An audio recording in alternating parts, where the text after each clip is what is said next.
علماء کا نظریہ نمبر 12. اب یہ بہت خطرناک نظریے آ رہے ہیں, اب اس کو بڑا اٹینٹو ہو کے سننا ہے ورنہ بات سمجھ نہیں آئے گی.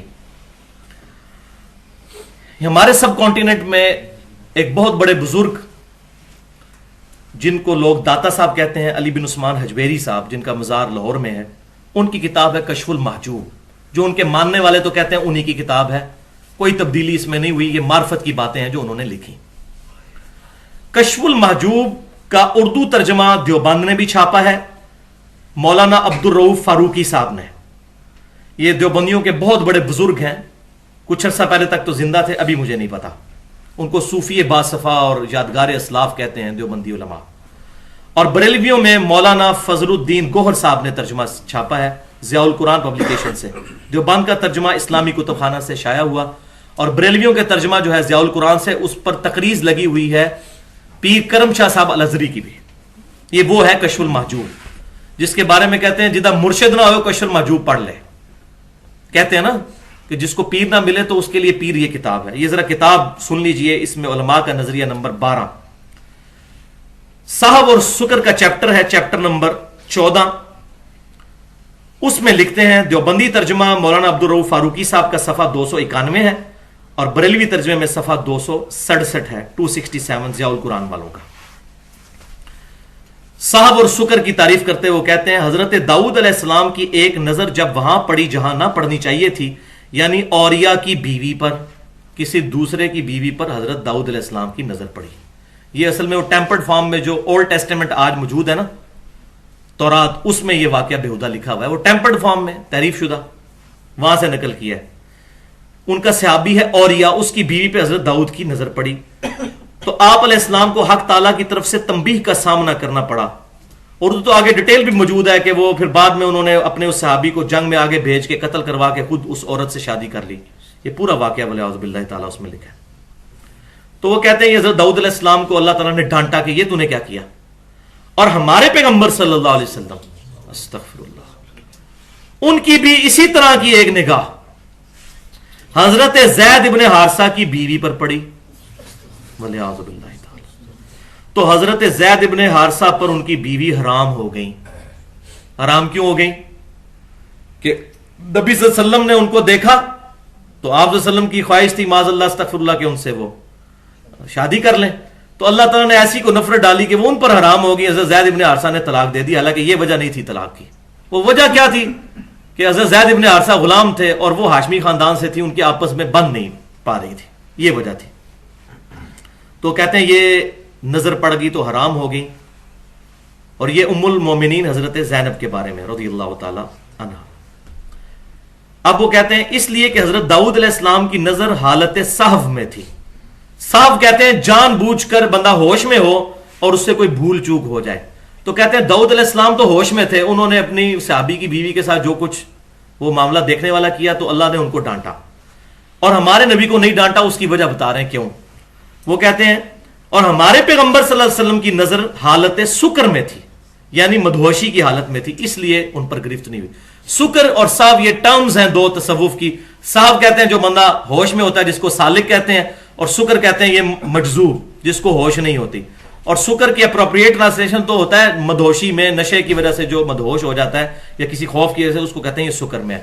تو انہوں نے کہا چونکہ نبی صلی اللہ علیہ وسلم سکر میں تھے اس لیے اللہ تعالیٰ نے گرفت ہی نہیں کی, ایک بندہ ہوش میں ہی نہیں ہے تو وہ جو مرضی کرتا پھرے. والعیاذ باللہ تعالی, استغفر اللہ واتوب الیہ.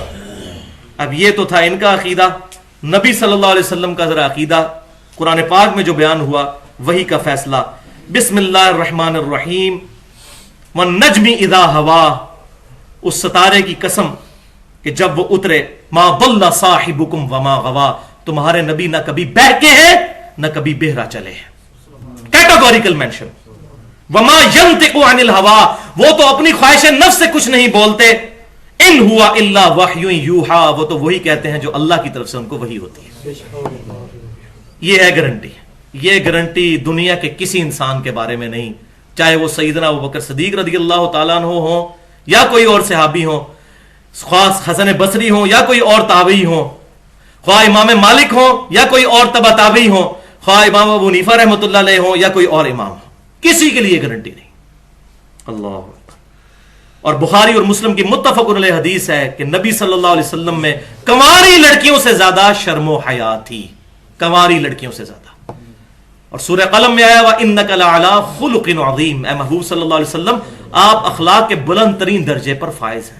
لَقَدْ كَانَ لَكُمْ فِي رَسُولِ اللَّهِ أُسْوَةٌ حَسَنَةٌ، رسول اللہ صلی اللہ علیہ وسلم کی مبارک زندگی میں تمہارے لیے بہترین نمونہ ہے۔ یہ نمونے پیش کر رہے ہیں، یہ کہاں سے آئیں چیزیں؟ بیسیکلی یہ وہی ضعیف روایتوں کا فتنہ ہے، یہ تفسیر تبری میں بھی موجود ہے۔ اسی لیے تو میں نے پورا لیکچر ریکارڈ کروایا 1 گھنٹہ اور 35 منٹ کا، مسئلہ نمبر 36 کے نام سے اہل سنت پاک.com پر ضعیف الاسناد اور من گھڑت احادیث کے فتنے کا تحقیقی جائزہ۔ لیکن حدیثیں لکھنے والے مجرم نہیں ہیں، انہوں نے ساتھ سند بیان کی، رزلٹ کوئی نہیں نکالا۔ مجرم یہ لوگ ہیں جو ان روایتوں کو لے کر پھر رزلٹ بھی نکال رہے ہیں، اور اتنے بےہودہ رزلٹ جو قرآن و سنت کے خلاف ہیں۔ یہ اس کی سند کو تو پرکھنے کی ضرورت نہیں تھی، ویسے ہی کتاب و سنت کے خلاف ہے، قرآن و سنت کی تھیم کے خلاف ہے یہ باتیں، والعیاذ باللہ تعالی۔